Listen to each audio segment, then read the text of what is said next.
Welcome, Bitcoiners. Good morning, Daniel. Good morning.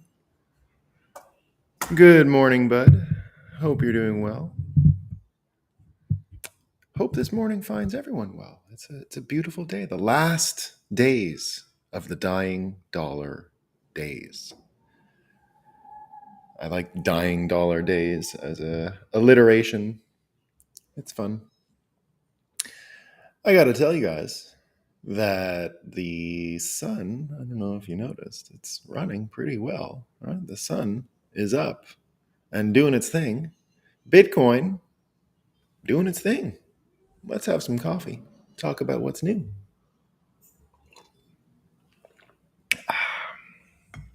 The Bitcoin bloom. That's what that coffee tasted like. A Bitcoin bloom. As you know, we like to start every show with a little bit of fake news, a little bit of psyop stuff. Hillary Clinton. This isn't produced from the fake news, but Hillary Clinton decided to tweet today about the situation in Afghanistan. And she put a hashtag called Let Afghan Girls Learn, which I think everyone's fine with, right? No one disagrees with that. And then she mentions that the Taliban is only allowing boys to be educated. So, it's got about 1 million views, and it's probably true. I'm not here to disagree with Hillary Clinton, for God's sakes.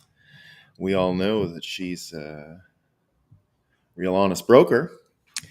But the Taliban Public Relations Department, which is a new Twitter handle, the Taliban PRD, I can't tell if it's real or not, but they had an answer for her. And here's what she said. She said, and if you guys aren't following Taliban PRD, you kind of have to, because it might be the funniest account. It might be the funniest account on Twitter these days. So here's what they say. I'm going to read a few of their responses in the past few days. So they responded to Hillary's tweet about let Afghan girls learn, which we're not opposed to, obviously. I've got daughters. Happy they're learning. But here's what the Taliban PRD says. You spent $700 million in our country trying to teach women and girls that there are 140 different genders. No wonder you lost to the orange gangster. You left a huge mess behind in Afghanistan, just like your husband did with that dress. Now, they're also bragging about some money that was left behind. Oh, no sound coming through? Let me know if the sound is coming through, team. I just saw that. Should be good. Good morning, Daniel. I'll read a few of these good mornings to make sure we're all caught up. Signs and signals say no volume. I'm good. Yeah, it might be you, signs and signals. If just one other person can hear it, we're okay. Yeah, turn your volume up, sounds and signals. I'll give a good hello to everyone, too. Where do I sats? Bon matin, too. Good morning, everyone. Indeed. Joe, good morning. Jonathan, got your coffee, got your sun, got your laughs. So everyone's good here. Dave, Joe, everyone's good on the sound. McTimmy says everyone's good. Sound is good. And finally, Boo Boo Bodacious says, sound okay for me. Now, I got to tell you, in the early days of this show, I did in fact go about 10 minutes once without turning my audio on. So I have to be careful. It was one of the weirdest things. I didn't put the chat on that morning because I was coming at it on my iPad. It was one of these shows that I did on the road. And I used my iPad for it because it's better. Oh, it did go in and out a couple of times. Okay, well, let me know. We shouldn't be having any audio troubles today. So far, so good about my fix. I think we're there. I think this new mic that I got is a big help, and the wire is a little more consistent and doesn't bounce around. Okay, good. Sound is good. So let's go back to this Taliban Public Relations Department Twitter handle, Taliban PRD. It might be real, it might not be. Right? I don't know. It's hard to tell because the troll quality is so high that you can't really tell if it's real or not. And that's the world we're in. Is it reality or is it comedy? We can never really tell the difference anymore. We're in that zone. We're going to talk about that today. We're going to talk about the difficulty that we exist in when comedy, when you ban comedy because of political reasons and morph comedy into politically correct buckets, what'll happen is it'll spill out. And now it's spilling out, and you actually can't tell the difference anymore between comedy and reality. They've all merged, they're all into one. So if this is indeed the Taliban actual public relations department, they're pretty funny. You gotta admit. But it might not be, and they might be 100% serious. But it's still funny stuff. So, and the troll level is next. There's nothing like it. So here's what they're talking about. We're going to talk today a lot about values-based diplomacy versus value-based diplomacy. Values versus value. It's a theme. It's a theme. It's our theme today. So the Taliban here are talking about America, especially criticizing Uganda today about an anti-LGBTQ plus law. Now remember, we are very pro LGBTQ plus on this show, right? So we're not here to make fun of anyone or criticize anyone for that. Adults can do as they please. Absolutely. And I don't think any state should get in their way. So I don't know the details of what's going on in Uganda, but I know that it's caused a lot of American public officials to criticize them. That's what I know. And within that realm of them criticizing Uganda and it being about an LGBTQ plus law, the Taliban Public Relations Department had this tweet. We would like to reassure U.S. taxpayers that the $100 million left abandoned in a shipping container by the fleeing cowboys is being put to good use. Public health officials in Daze district of Bak province today inaugurated a new 50-bed homosexual treatment facility. What? Okay. Here's another one where they take the moral high ground. When the gangsters fled, they were too busy smashing planes to notice their dogs, who were locked up in cages.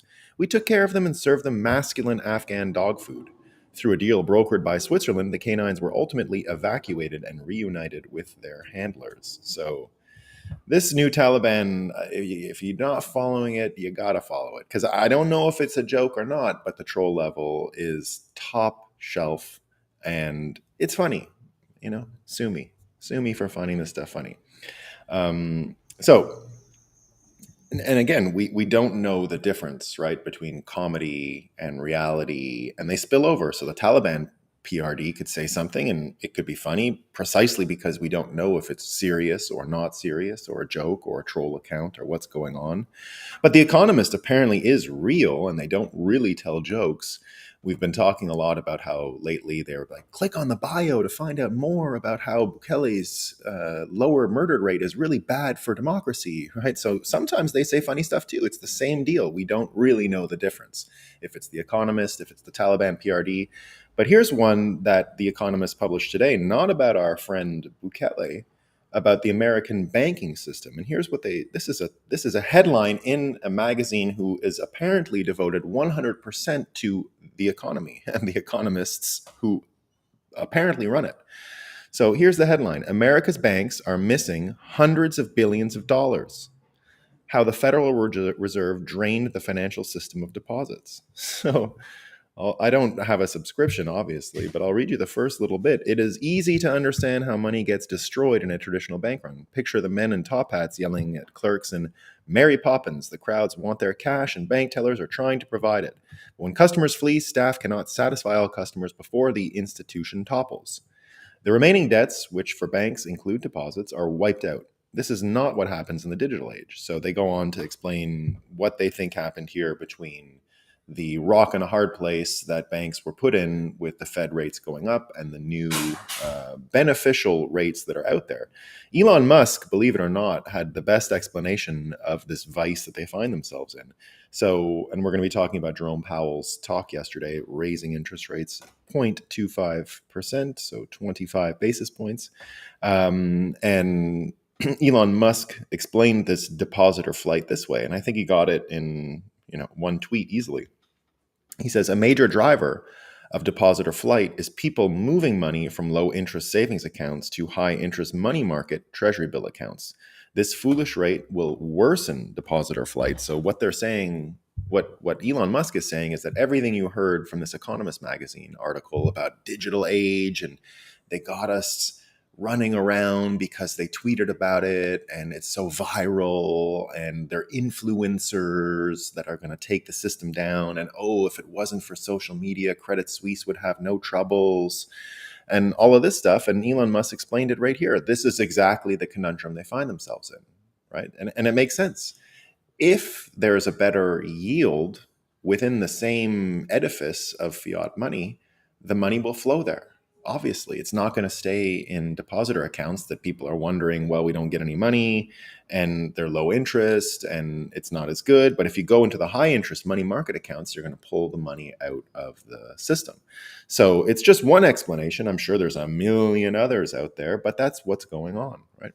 So yesterday, everyone talking about the Jerome Powell speech. He came out and discussed what's going on in the economy, discussed the Credit Suisse situation, and justified why they're raising rates by 0.25%. Bowtied Bull wrote, in case you missed it, this was probably the most interesting part that 99.99% of people won't get. And he asked us all to read the book, What Everybody, not everybody, everybody is saying. Listen, then watch very carefully to the end. The rest is up to you. And the book he's referring to here, What Everybody is Saying, is a book about body language. And it's an ex-FBI agent talking about, Joe Navarro is his name, talking about how we can usually, almost all of the time, if you learn the tells, know when someone is lying. So you can tell someone's lying based on physical movements. And there are certain things people do that are really hard to hide. You can think of it as poker face. You can think of it as anything. And what Bowtied Bull was referring to here is when they discussed the situation in Switzerland with Credit Suisse, he started sort of comforting himself, right? Like trying to make himself feel confident about what he was saying and the rest of it. So a lot of people picking up on the body language itself. Now, remember, that's what this system has come down to in the dollar world, in the fiat world. It has come down to, it wasn't just what did they mean by what they said in words. It's gotten so ridiculous that the fiat system now requires you to body language read the people behind it. It's all about body language now. It's not even about the words. It's not even about the words, the signaling, the code, the information, all of it there to disguise what otherwise would be simple. So there's no incentive for plain talk. There's no incentive for giving it to you straight. There is only a world where you try to survive on a tightrope using any means possible. And we're reduced as a population to sit around and worry and think and wonder about body language. It's all about body language now. But indeed, body language does tell us a lot, right? We can understand incentives, motivations. We can peer a little behind the curtain when you're good at body language. And I'll mention, just as a side note, there's a really great YouTube channel called The Y Files. It only started a year and a bit ago.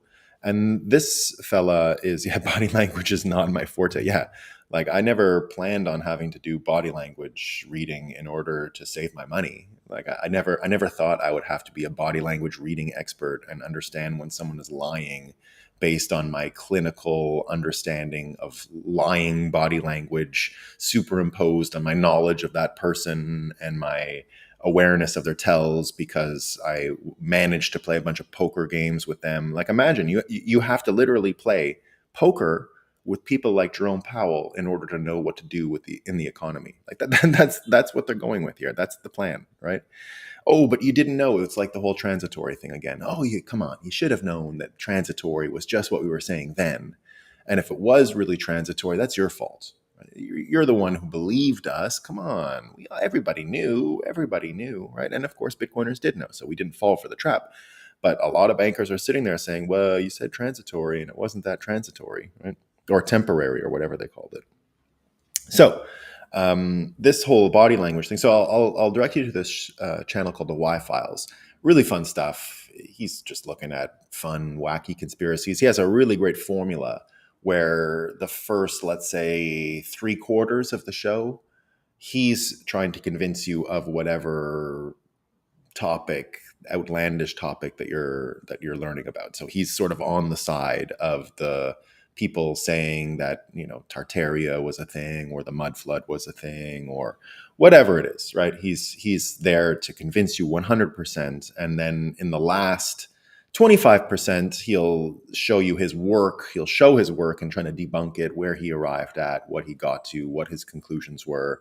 So it's a really great formula. He's even got this really awesome sidekick, which is a goldfish that wears a tinfoil hat in the aquarium that he's held in, and he's able to produce the mouth movements. So this goldfish has a character and talks to him and has interactions, and is there also for comedic relief and to mix up the show so that he's got an antagonist with him that pushes him in one direction. He had a really interesting one about just this week, and that's why I'm mentioning body language and all of these things, that you can actually play words, entire sentences backwards. It's big in music. The Beatles used to do it, where they would record things that could be played backwards, which had other meanings. And this was actually pioneered by someone back in the 60s and 70s as a result of what was going on with the Beatles recording songs backwards. And of course, the big original conspiracy with the Beatles at the time was that Paul McCartney died and he was replaced by a lookalike. And the lookalike, and everyone had to go along with it because they couldn't stop the Beatles' money machine from making money, because this was 1966. So they had only really been popular in America for 2 years. They would only go on to have another 4 years, but that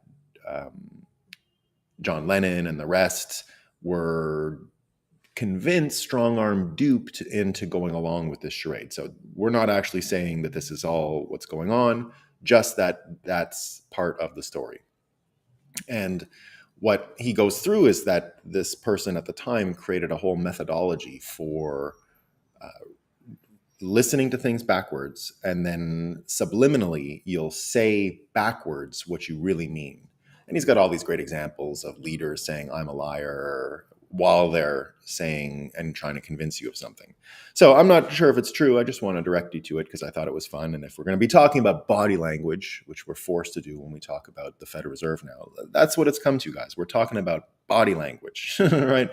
And I wish someone would do one of these subliminal reverse speech tricks on them to see if there's anything there, because most of it is gibberish, right? And if you watch the Y-Files, you're going to get a weighted version. You're going to get to enjoy these types of fun ideas and play with them a bit. But he definitely does to his capacity and puts all of his effort into debunking this stuff and seeing what's left at the end. At the end of the 25 minutes of each of the shows, you should get a sense of what is real and what is probably totally made up. But he's just great. So, and indeed, Mixed Timmy says the goldfish is hilarious. Good. I'm glad you watch Y-Files.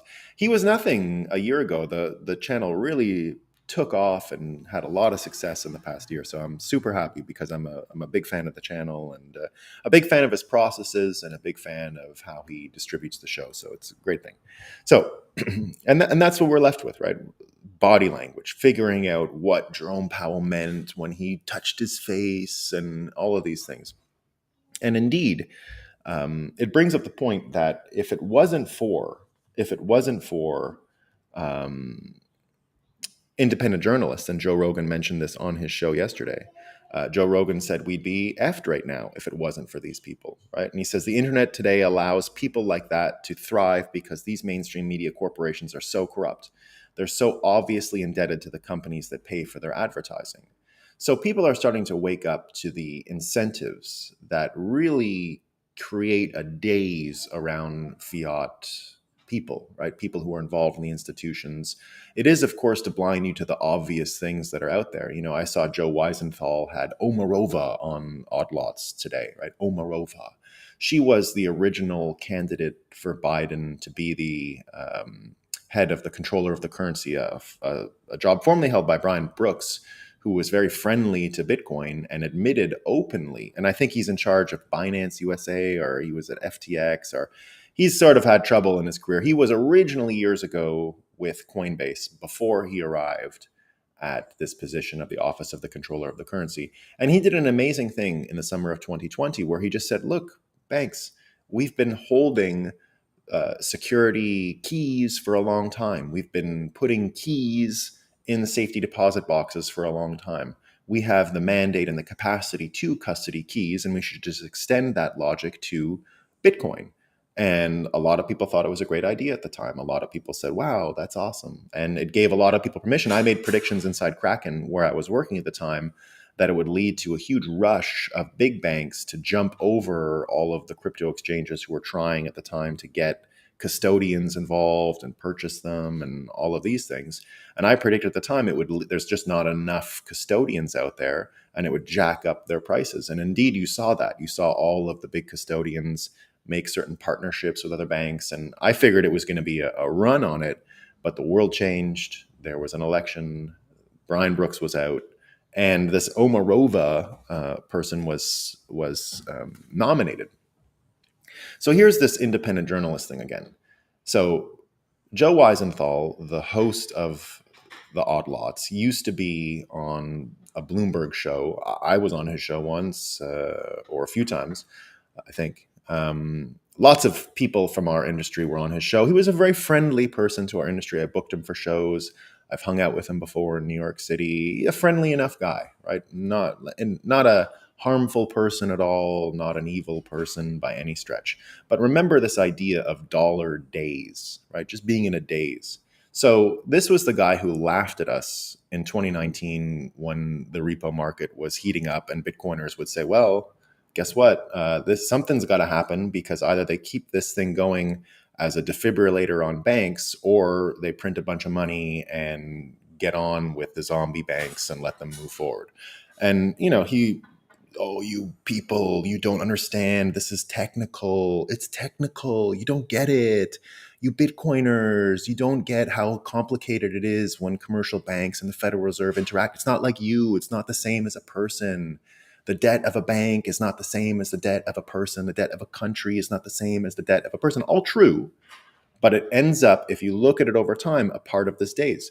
So as all of these crises go on, as Joe Weisenthal always just goes surface deep on this stuff and sort of says, well, the people who know what they're doing are smarter, and you people who are questioning all of this stuff, God, you're so boring and just sitting in old ideas now and complaining and whining and all of this other stuff.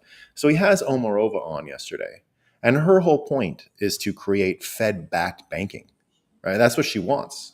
That's what was so scandalous about her being named Office of the Controller of the Currency in the first place, or being nominated to it. Because what she's basically asking for is a CBDC and direct banking with the government, who, and she's bragged about this, can control and extinguish the money in your account because it might have beneficial reasons. There might be reasons for which a central authority would want to do this. Now, Omarova is from one of these communist countries. I forget which one. I think maybe Mongolia, something like that. But she was raised around the Soviet system. So she has, and I remember when I was in Russia years ago, I met a girl who was at the big Moscow university, and she was studying economics. And I remember her telling me what they learned about then, and it was literally just Marxism still. And this was during Putin's time. I was there when Putin was president. And sitting there telling me that, and she wished she could get to America and do a real economics degree and learn about real economics and incentives instead of top-down systems that would just coordinate with central smart people.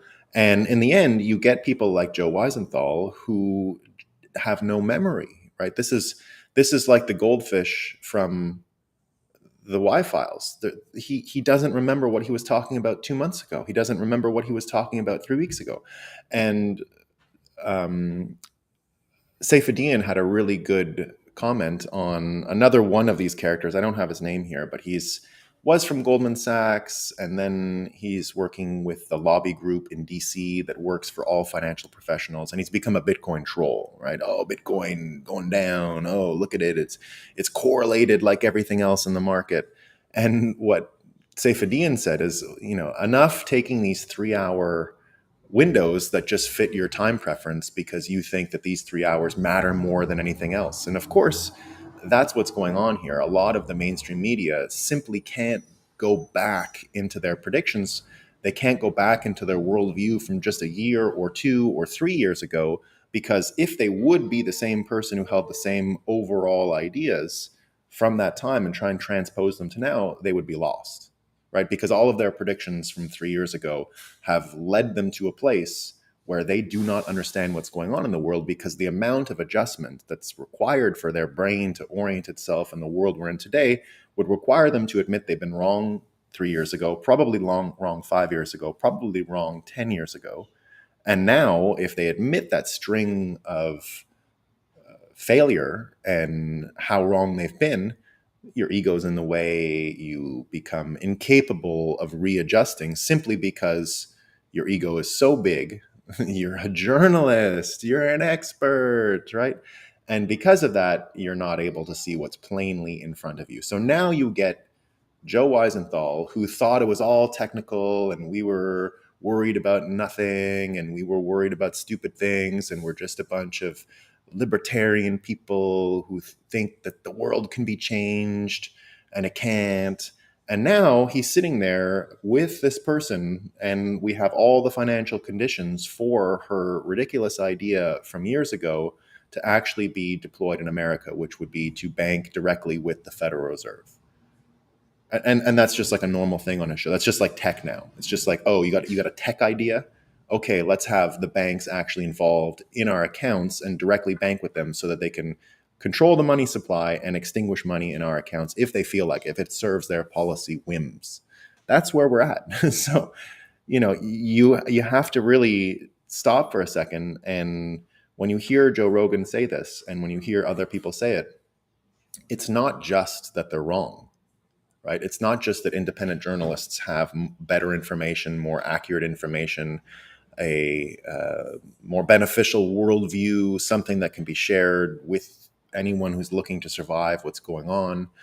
It's not just that. It's that the people who get it wrong, that are run by corporate media, that are run by these other incentive systems, that have all this advertising that exist on this stuff, are forced to change their entire worldview in the same time preference windows that Seyfedian just made fun of. Like you have to build your worldview within hours, not days, not weeks, not months, hours. And if you don't do that, you're not going to be able to make content, right? You're not going to be able to record a podcast. And I didn't listen to this thing with Omarova. I don't care. I don't listen to that kind of stuff that much. But nevertheless, it's out there without any acknowledgement of how we got here. How is it that a financial journalist is just having a friendly podcast conversation with someone who wants to institute a CBDC in America at the scale, and not just this isn't a Rohan Gray type of situation where, I don't know if you guys know Rohan, who I respect. He's one of the academics who I respect because he understands the preservation of privacy must be paramount if you're going to have a CBDC. It's the spying that's the problem. It's the indoctrination and incentive coordination that could go terribly wrong. And so Rohan Gray, who doesn't like Bitcoin, doesn't like any of it, at least you can respect the guy because the outcomes he's after would see us have privacy preserving capacity, wouldn't see the Federal Reserve empowered to that extent. He just doesn't believe that government debt is a real thing, right? It might not be. I mean, there's a part of that modern monetary theory that, I mean, I don't understand it. I could just be blind, but he doesn't seem to be trying to trick me on anything. He genuinely believes it. And so I've got time for that. But this Omarova situation, having Joe Weisenthal sit and interview this person, that's fine. But is he actually pushing back on, like, what about Bitcoin? Of course not, right? Of course not. So we're here trying to decipher body language of people while the so-called journalists are left talking with the failed candidates who would have plans so much crazier than what's actually being discussed right now that we should take pause and be very worried. And it's not just that. It's not just what's going on in the economy, of course, right? You get the whole Putin and Xi meeting, and you get an actual peace plan that is now on the table. So there's an actual peace plan on the table. coming from slightly ridiculous sources like China, in the sense that if you read the actual peace plan, it's like, don't do bad stuff, be nice neighbors, don't meddle in other people's affairs. It's very generic stuff, right? And so it's not that credible of a peace plan, but at least it's dialogue, at least it's a try. And you had Xi trying to talk with Zelensky, I think today, or maybe it was yesterday, about all this stuff. I don't know how that went. I only know how the stuff with Putin went. He was supposed to have a conversation with Zelensky right after. I don't know where that went. Maybe not. But here's what Putin says about it. And this is from Kaneko Substack. He says, Putin says he is ready to move forward with China's peace proposal when the West is ready. However, the United Kingdom's announcement of sending tanks and depleted uranium shells means that if the West uses nuclear-based weapons, Russia will have to react accordingly. Well, that's not good news. You also get a headline right as this stuff is happening, right? Right as this stuff is happening. And it is that NATO's chief. So there is at least a peace plan out there, right? Now, not super credible. I'm not at all saying you should go with Xi's peace plan and everyone is stupid for not going with it. That's not, don't hear that, right? It's not that credible of a plan. It's still a start of a negotiation. It's still a start of dialogue, and that's important. But here's what the NATO chief says, right? West must brace to support Ukraine in a long war. So remember, this is all messaging. It's all how to generate headlines. This is the information laundering we talk about a lot here in the mornings. Wall Street Silver reacted to that. Is this the first war where ceasefire and negotiations are not even considered? Now that's the point that's interesting here. Who on the NATO side is saying peace plan other than regime change in Russia, which is obviously not the start of a peace plan. Right? When you say we want regime change, you're talking about digging in. You can't not offer an exit ramp to Russia and Putin and have a credible peace plan. You have to offer an exit ramp. It doesn't mean it's got to be a perfect off ramp that everyone agrees with. Putin will have his own troubles. If Putin leaves the country today, right? Say if Putin went, Ireland said they would arrest him, right? Because of this ICC, International Criminal Court, charges of whatever war crimes against him. So there's 100 and whatever countries now that have to arrest him if he comes in. And Ireland said they'd do it, right? Ireland said they would do it. Fine. Well, what would happen back in Russia if that happened? Well, I don't think they're going to war over it, right? I don't think they're going to be like, oh, I think the next person in charge is like, well, more power for me, right? I think that's what would happen. That's what I think would happen. So Putin would have his own troubles as it is. I think even when you hear about the Wagner group, right? The Wagner group that's apparently doing so well in Ukraine and is a powerful military force of the best Russian soldiers. You hear all these rumors from American propaganda that they don't have enough weapons, they're not getting supplied quickly enough. I kind of believe it, simply because Putin can't allow a standing army like that to come home victorious with full weapons. Like, there's fighting inside Russia, right? So whenever you hear this excuse that, oh, it's because Putin, it's not on the negotiating table, that Putin doesn't give up and we don't have regime change, it's kind of fake, because many other times in American history have they negotiated peace and then subverted afterwards the government with whom they negotiated peace. This is a very normal thing for the American psychological operations and the CIA to do, right? They can make a deal and go back on it. Let's have peace now and then go back to their old ways of usurping power and influencing things in Russia. But that's not even on the table. And so the full tweet from Wall Street Silver is this the first war where a ceasefire and negotiations are not even considered? Crazy. The military-industrial complex is loving this war, and not one politician is calling for negotiations. And that's it. Where have you heard any... Bernie? Where's Bernie? What about Bernie? Wasn't he a big anti-war person? Where's he? Nowhere. You haven't heard a word from him. He hasn't even tried to get any peace resolutions here. He's busy, I guess, with the thing with Rand Paul and the COVID vaccines. Another important story in America, no doubt about it. But wasn't he the big anti-war guy before? Wasn't that him? Doesn't he lead the Democrat anti-war faction, which used to be a major part of the Democrat Party? Remember back in the Iraq War that it was all Democrats that were on the side of peace? What happened there? Why are they all oriented towards war now? Why can't you even talk about peace, right? That's the dollar days. That is the confusion that comes from a system that has so much entropy, that has no coordination effects, in the same way that we all locked down in America, and not all of us, but many people in America got locked down. No one was really working for public health, right? Nobody was working for public health unless you were a frontline person actually giving your time and energy and blood and sweat and all those other things.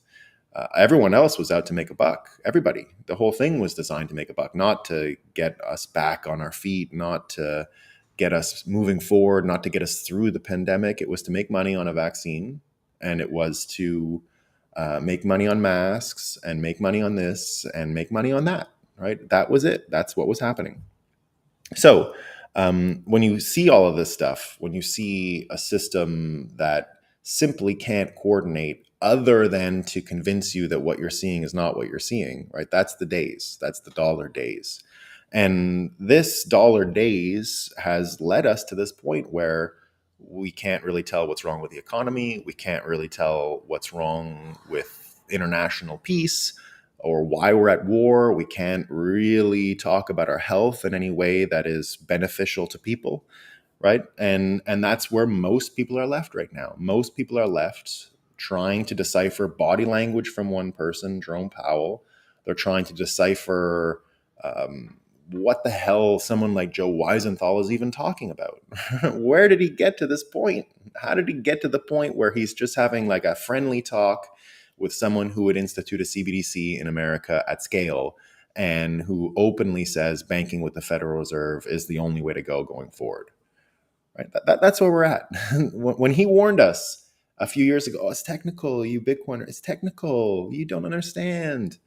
You're stupid. You don't get it. We get it. We're the big kids. The adults are here. We get debt. We get international finance. You Bitcoiners, shh, shh, shh, shh, shh, quiet, quiet, quiet, right? And now he's sitting there talking colloquially, casually over coffee with his silly odd lot thing, with something that is a prison. It's just like, hey, jailer, come on my show and talk about how you're going to destroy the American system, which is already destroyed. So remember, I don't care about what's going on in his show, and I'm not upset about him. And I just think that the lack of track record, the lack of accountability for getting it wrong every time, right, is the problem. You had another fellow yesterday, in not yesterday, but the start of the week, an American journalist, and it's for the 20 years since the Iraq War thing, and he was saying, I still don't disagree with my choice, right? He was a writer for the New York Times. I still stand by my choice to support the Iraq War 20 years ago. And someone responded to him and said, yeah, of course you do. Like you didn't have to go to school with suicide bombers all over the place. You never had your country destroyed and ripped from you. You never had to worry about bombings and ISIS and other crazy reactionary factions that rose up in response to what was going on. You kept your job. Everything's the same. Of course you don't regret it. And you have paid no consequences. You're just sitting there you're still writing opinion pieces for the New York Times 20 years later. Nothing in your world changed. Of course you don't regret it. Why would you? It's the same world.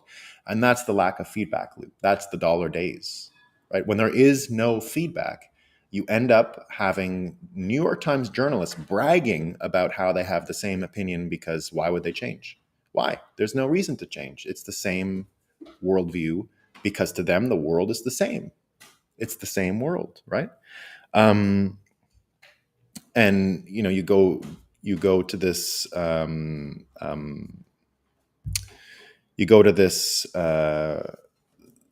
story with the peace plan and G and what's going on, and now, as I mentioned, no talks, no effort towards peace. And they were the journalists in the press corps when John Kirby, who's the national security advisor to the president, was there giving his interaction yesterday, talking about the Xi visit to Russia. Here's what he said, right? He's big mad. This is Ian Miles Chong's take. John Kirby is big mad about Xi's visit to Russia. Chairman Xi saw fit to fly to Moscow. He has never spoken to President Zelensky. He has not visited Ukraine. He hasn't visited Ukraine. The audacity, right? And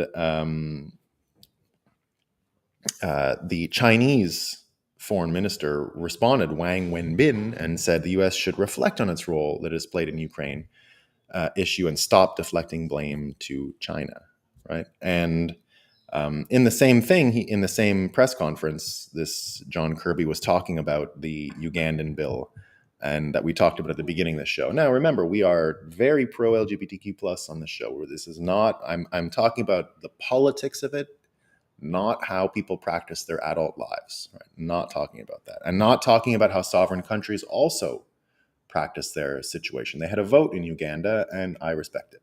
Right? Not that I have a ton of respect for democracy anyway. I don't think democracy is the system by which you find freedom.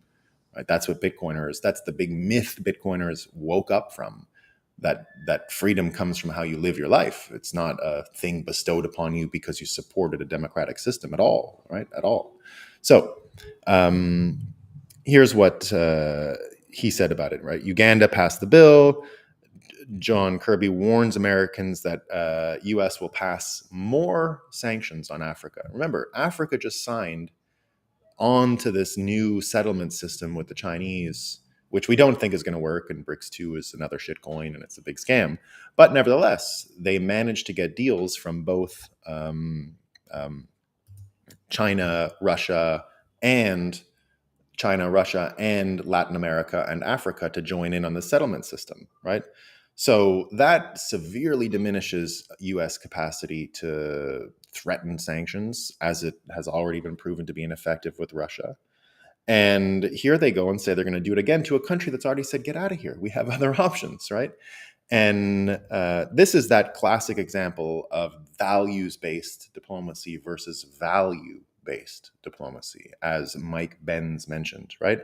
And what he says is, we offer Uganda no value, only coercive sanctions and invasive NGOs. China is offering ports and roads with no sanctions. Who wins that fight? Who wins it? Right? Who wins it? Now, one of the only mainstream journalists that's actually taking time to look at how much the world is changing is Tucker Carlson, right? And he had this entire story about the BRICS 2 shitcoin, the U.S. Financial hegemony, the role of the dollar in the world, and everything that happened this week, right? Now, if you don't understand how much has changed this week in the world, you are being duped by the dollar days, right? You literally have to wake up because you've been lulled into sleep, right? A lot happened this week, and here's what he says. So he says, going forward, Russia will supply much of China's oil and natural gas. Vladimir Putin has also agreed to use Chinese currency in trade with Asia, Africa, and Latin America. Once again, holy smokes. And talking about how this major partnership with Russia and China, no one is even talking about it in America. No one is even talking about how the entire world of global trade and the US dollar's role in it has changed in the last few days. And it doesn't mean we have the answers, right? It doesn't mean we have those answers. It just means that the things changed. Things changed. And if you're not willing to talk about it, you're in a world where you think that fake rate hikes are going to get you somewhere where you can actually impose these sanctions again and have the authority to go to Uganda and promote your values-based stuff, just like I mentioned at the start with Afghanistan and what's going on with Hillary's tweet, right? Well, those days are done. Unless you're being bamboozled and confused by the system that's out there.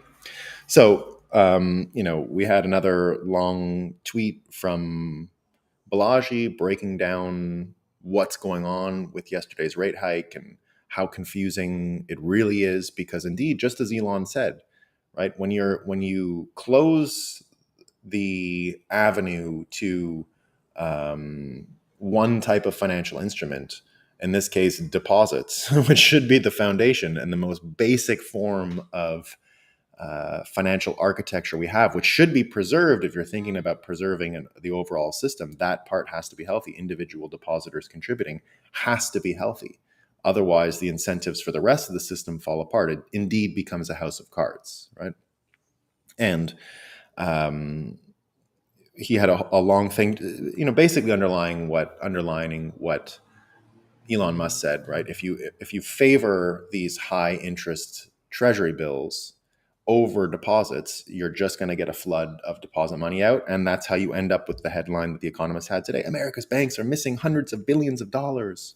Hundreds of billions. Hundreds of billions. And they're bankers. What job does a banker have besides accounting for the money? There's no other job. That's the job. The job of the bankers is to account for the money. There's no other job. Every other job is fake, or at least every other job is secondary to the primary one. How much money was deposited? How much money do we have?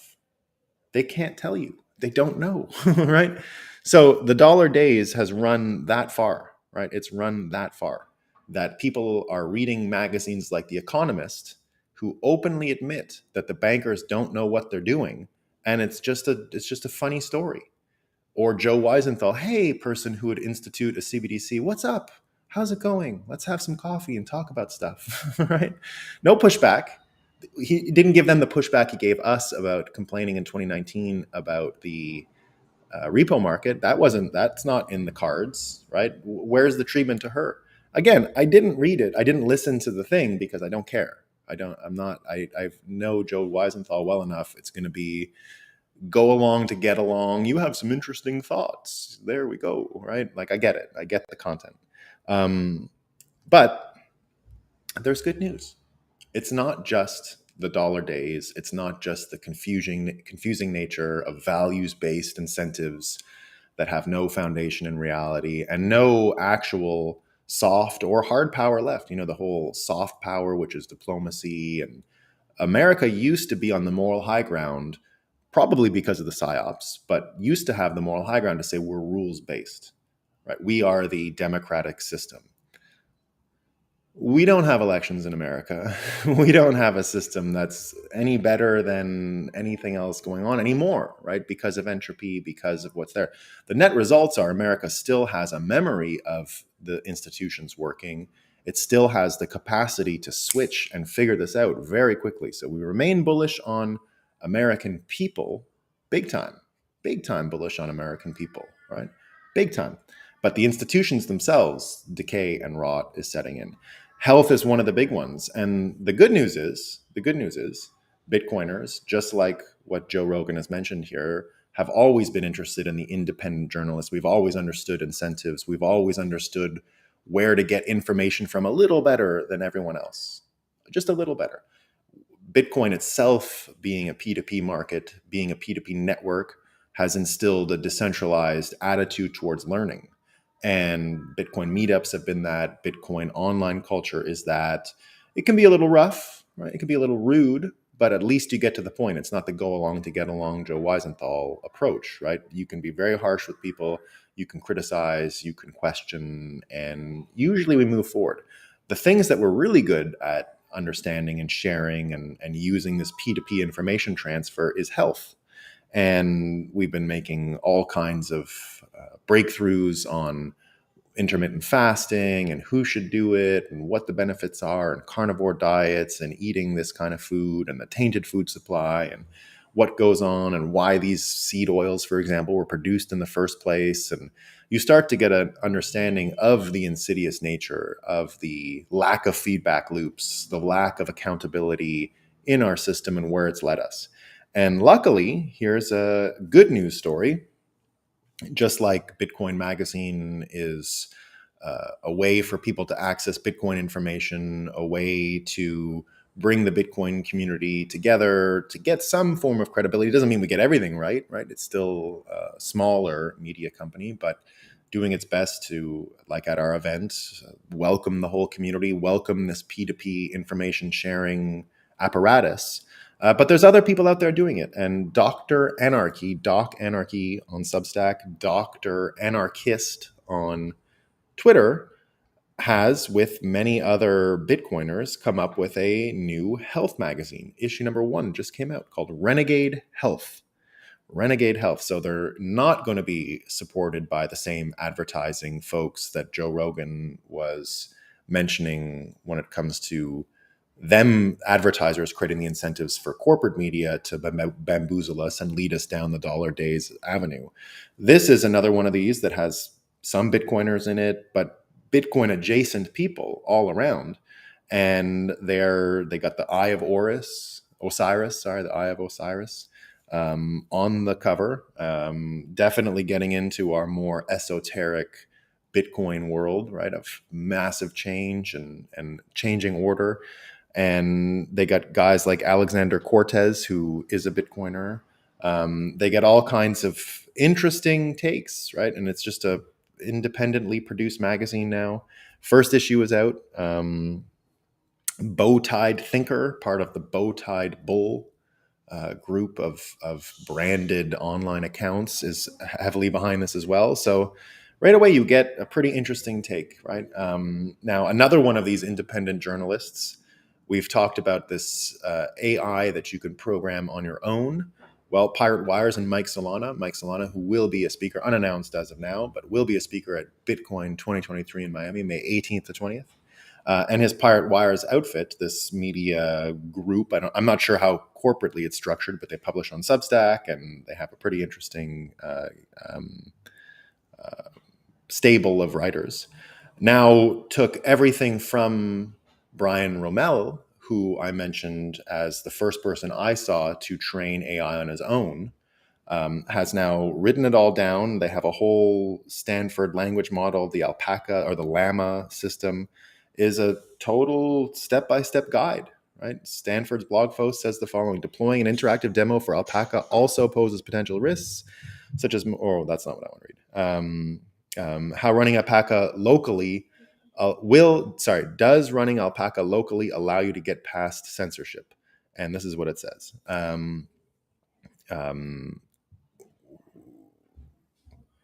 Anecdotally, running Alpaca locally seems pretty uncensored. However, it is also highly prone to repetition and hallucination. That said, you can fine-tune it to behave better and even act similarly to GPT if you put the research and the work.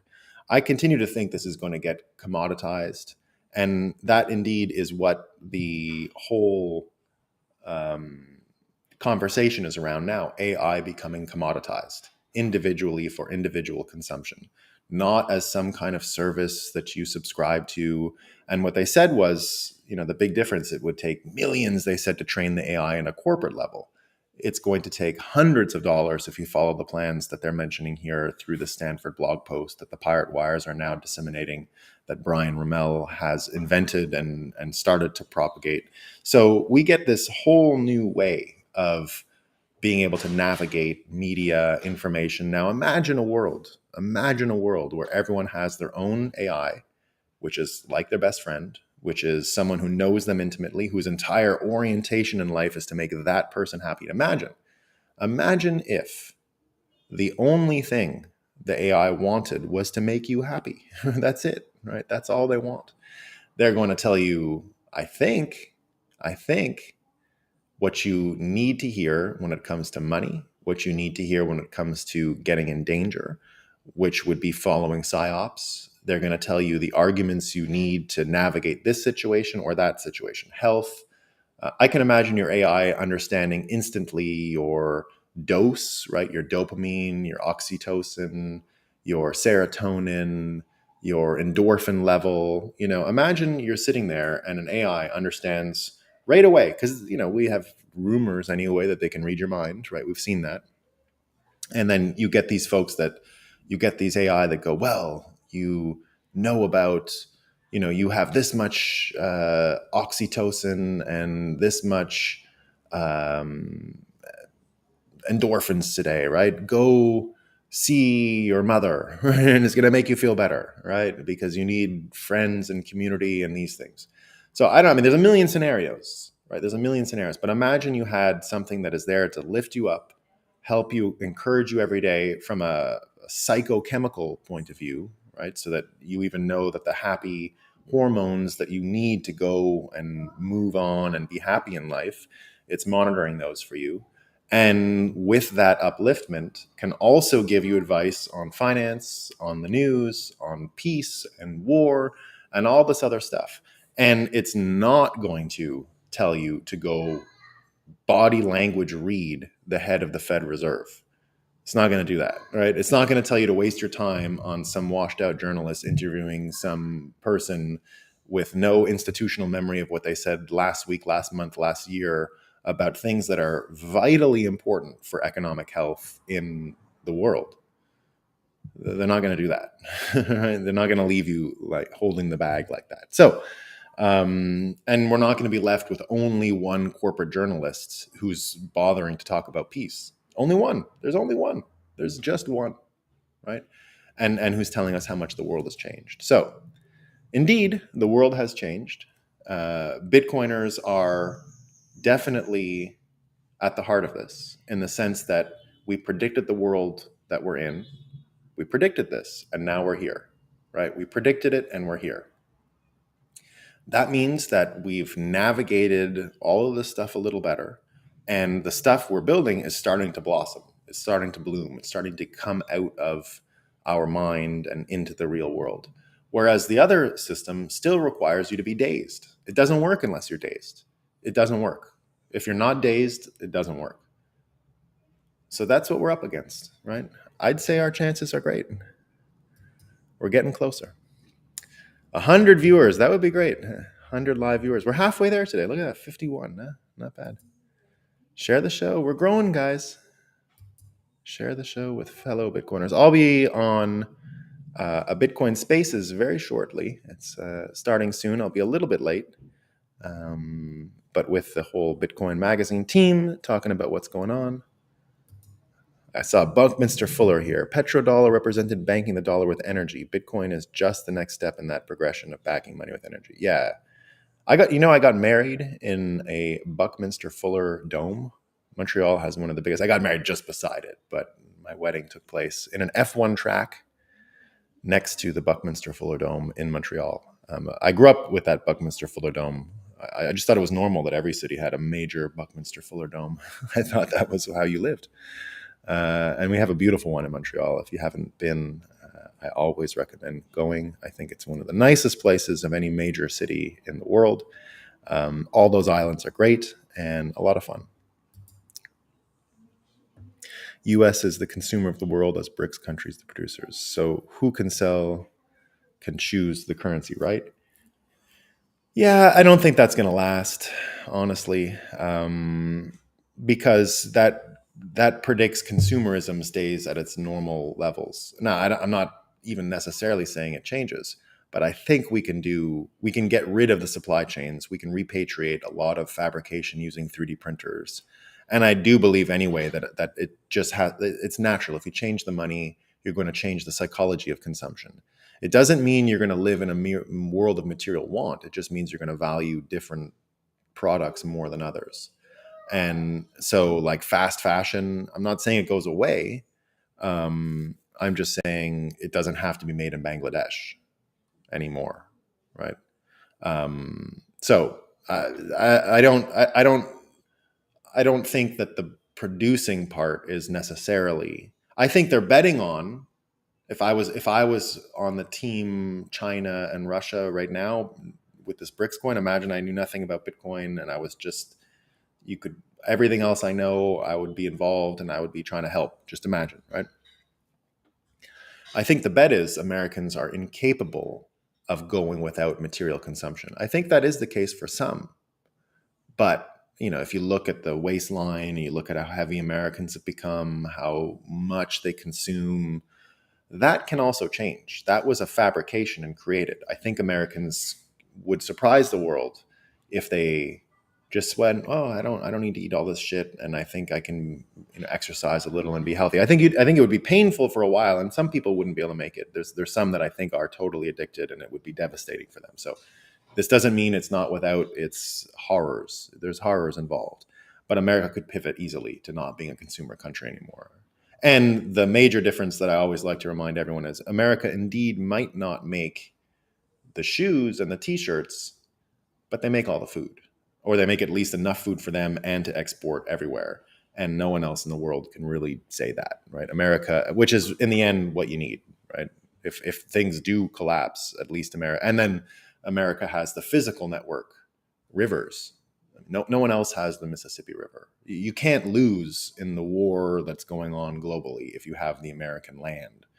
2 oceans plus the Mississippi River, it's perfect. I mean, really perfect to feed people and to grow and to protect it and save itself, right? And defend itself, I should say. So I don't know, I think Americans would be better off, frankly, not being such consumers, but yeah, this is the key here. You can checkmate back, right? All right, team. I wish I could read all of these comments, but I'm running a little late this morning. Supporting death and destruction, claiming Bitcoin are very similar. You are speaking from a point of privilege. Yeah, I think so. Yeah. All right, team. Where's the space? It'll be on Twitter. Everyone. It'll be on Twitter. All right. Peace.